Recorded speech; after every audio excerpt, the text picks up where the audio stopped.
Cerita berlatar belakang pada tahun 1981 di Nevada, negara bagian AS, yang mana saat itu di kota Reno ada satu perusahaan tambang besar bernama Wasu yang sudah dijalankan turun-temurun, di mana Kenny Wells yang merupakan anak dari pemilik perusahaan itu terlihat sedang menjelaskan berbagai macam hal tambang kepada pacarnya yang bernama Kay.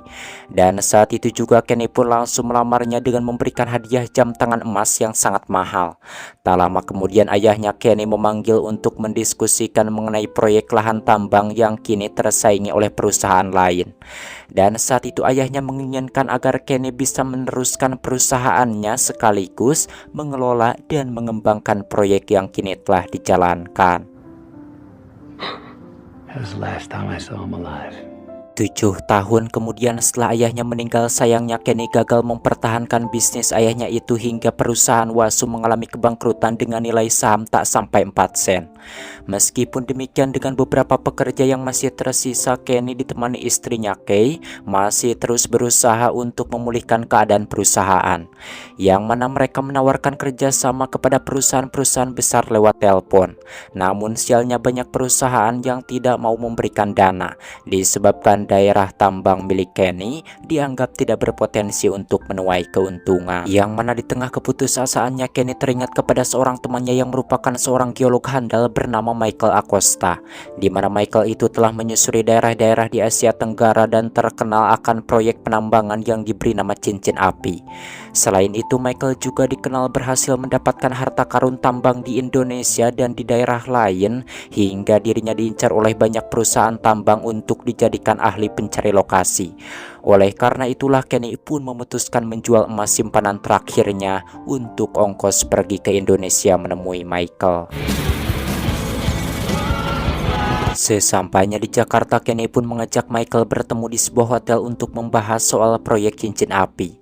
Namun sayangnya proyek itu sudah ditutup sejak lama disebabkan investor dan teman-teman geolognya menganggap lahan proyek itu tidak membuahkan hasil.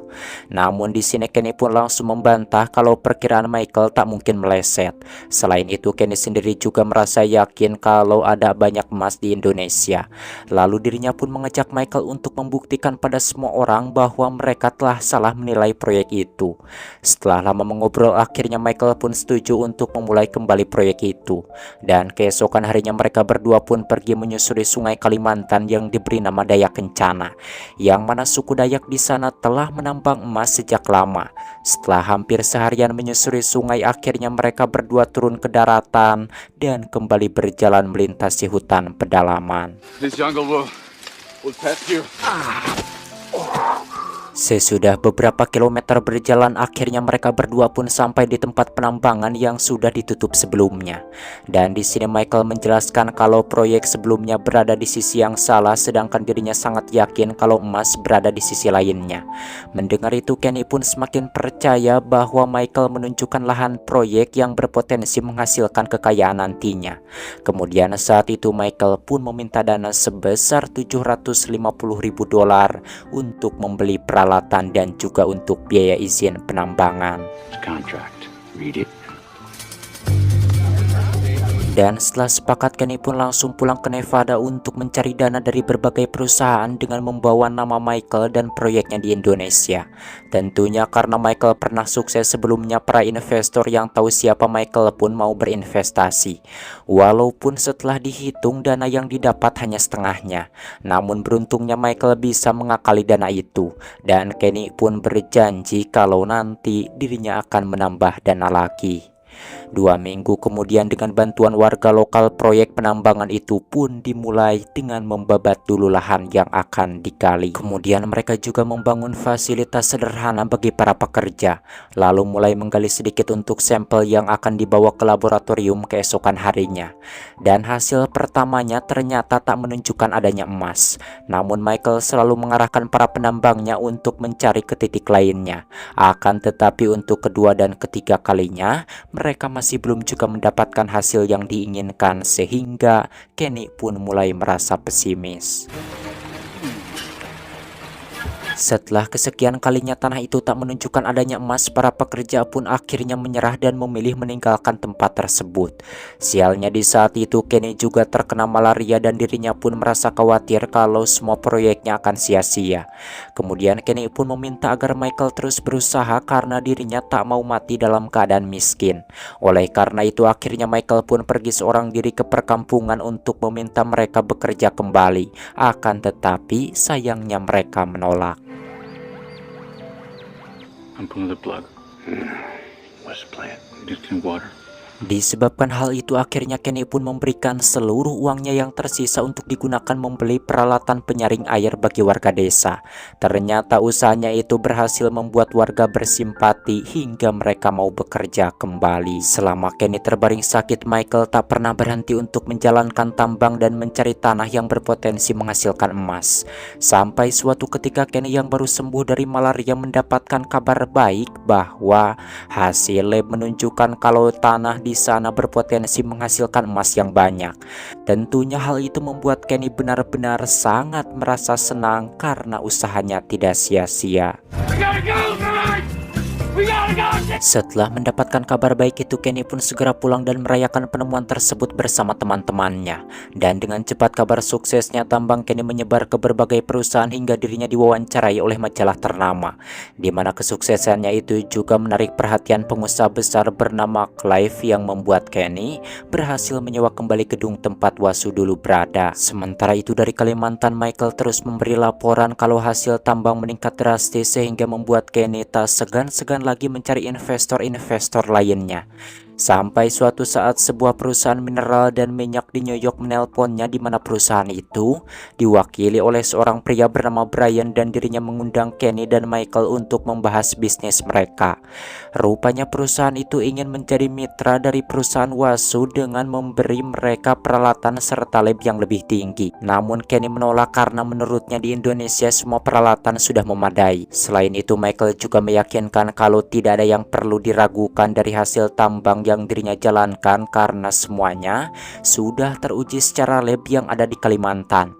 Kemudian Kenny pun mengatakan bahwa dirinya hanya menerima jika perusahaan itu berinvestasi tetapi tidak dengan kemitraan. Yang mana dari pertemuan itu akhirnya diutuslah 3 orang perwakilan perusahaan ke Kalimantan untuk melihat langsung proyek tersebut.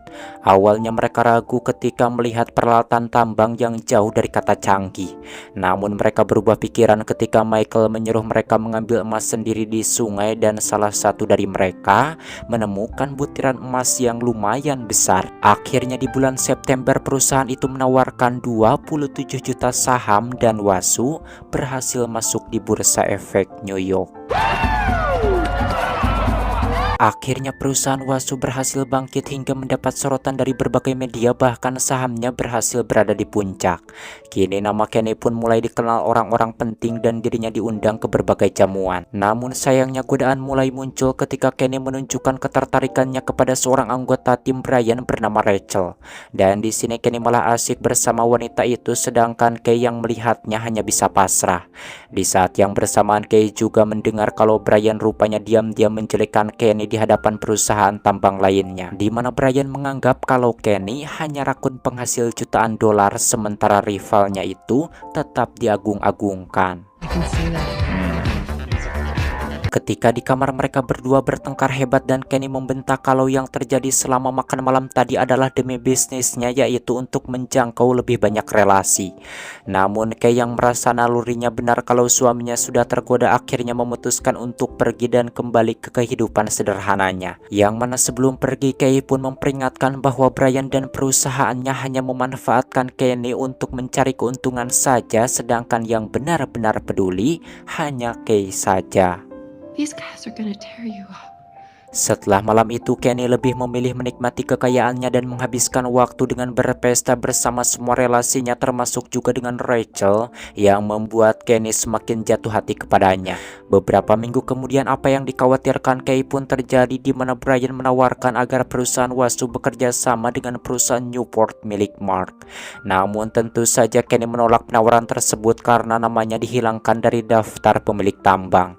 Akan tetapi Brian berusaha menyogoknya dengan dengan iming-iming uang yang besar bahwa Newport menawarkan 300 juta dolar untuk kerjasama tersebut dan Kenny tinggal menikmati hasilnya saja. Namun Kenny tetap menolak dan memilih pergi dari rapat itu.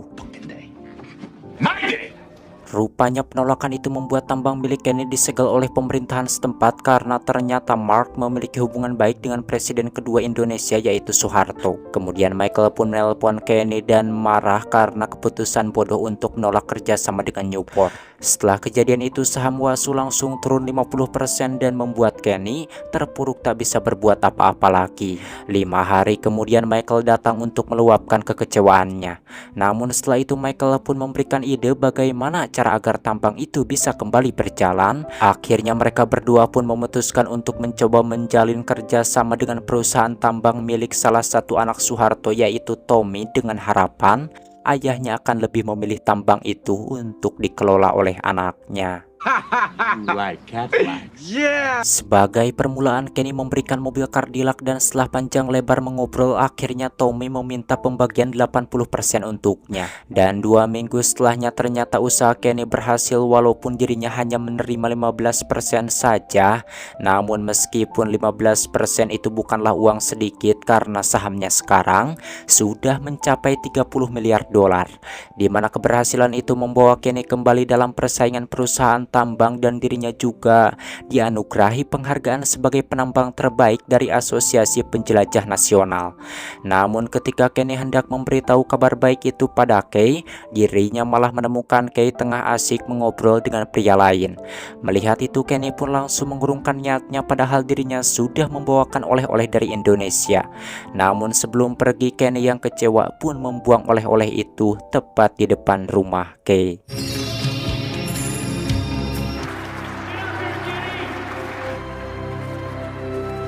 Pada acara penghargaan itu, Kenny memberikan sambutannya dengan bercerita bahwa kakek buyutnya juga adalah penjelajah dan begitu berat perjuangan dirinya menemukan emas di Kalimantan. Ternyata Michael juga hadir di sana, namun entah apa yang terjadi, tiba-tiba di tengah acara itu dirinya pergi entah kemana. Setelah selesai, semua orang yang ada di sana pun memberi selamat kepada Kenny, termasuk semua para pekerja kantornya yang selama ini sudah setia bersamanya. Akan tetapi tanpa disangka keesokan paginya Kenny mendapat panggilan bahwa emas yang dirinya temukan bukan emas asli, di mana penguji independen telah menguji sampel emas milik perusahaan Wasu dan ternyata emas itu hanyalah batu yang telah diubah dengan metode penggaraman. Rupanya selama ini Michael telah menipu Kenny soal temuan emasnya dan Kenny sendiri tak pernah mengecek keaslian emas tersebut, begitupun dengan para investor lainnya. The New York Stock Exchange just suspended trading. Di mana hal itu juga diperkuat dengan laporan kalau Michael telah menjual saham sebanyak 164 juta dolar kepada banyak bank di luar negeri dan melepaskan diri dari perusahaan Wasu. Kenny yang mengetahui bahwa dirinya sudah ditipu tak bisa bertindak lebih karena FBI langsung datang menggerebek perusahaan Wasu dan Kenny pun ditangkap saat itu juga, yang mana wajahnya pun terpajang di majalah Forbes yang mempertanyakan posisinya apakah Kenny pelaku atau korban dalam kejadian ini. Karena belum ada kejelasan, Kenny pun bisa bebas dan di hadapan media Kenny pun bersikeras bahwa dirinya adalah korban dari Michael, walaupun kini dirinya lah yang harus menanggung semuanya. Lalu Kenny pun meminta maaf dan berusaha menjauh dari orang-orang yang merasa ditipu karena seluruh uang investasinya telah hilang. Double down again. Lawyer? Do you need a lawyer? Setelah itu Kenny pun diwawancarai oleh seorang agen FBI bernama Paul. Dan disinilah akhirnya Kenny pun menceritakan semuanya dari mulai dirinya bertemu dengan Michael dan bagaimana dirinya sampai terkena malaria saat mencari emas.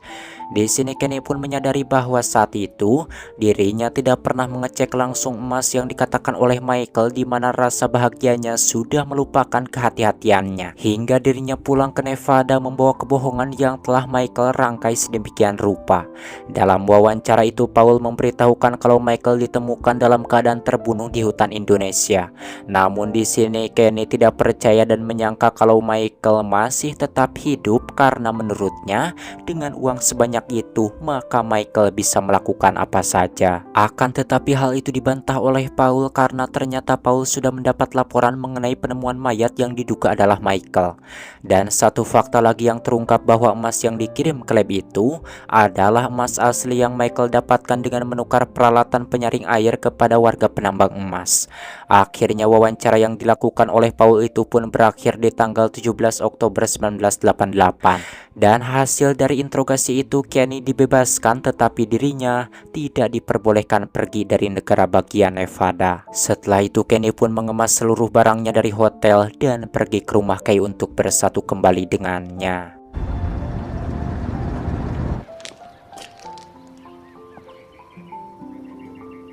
Rupanya Kay selalu menunggu Kenny dan tanpa disadari dirinya telah menggunakan kain batik oleh-oleh sebagai tirai. Selain itu Kay juga memberikan surat-surat untuk Kenny dan ternyata salah satunya adalah surat dari Michael yang berisi kontrak mereka dahulu serta cek berisi 85 juta dolar. Menerima kenyataan itu tentunya Kenny pun merasa bahagia karena nyatanya Michael masih hidup dan menepati janjinya mengenai kontrak mereka dulu dengan bukti memberikan setengah dari uang yang berhasil dibawa kabur olehnya. Setelah itu Kenny dan Kay pun hidup bahagia, tidak pernah berpisah lagi, dan mereka pun empludan setiap hari hingga mempunyai anak 12 siki. Tamat ending yang sangat mengkaya rayakan. Kapan saya bisa kaya seperti si apa itu si Kenny? Ya tiba-tiba saja ada yang ngirim cek, jangan banyak-banyak, 1 juta dolar juga gak apa-apa. Tapi itu mungkin hanya sebatas halu saya saja, karena macam mana ada yang ngirim cek kalau tidak ada sebabnya. Oke lah, macam mana menurut kalian tentang film ini? Silahkan saja tulis di kolom komentar. Oke, akhirnya saja saya Boy pamit dari ruang dengar Anda. Sampai berjumpa kembali di video selanjutnya.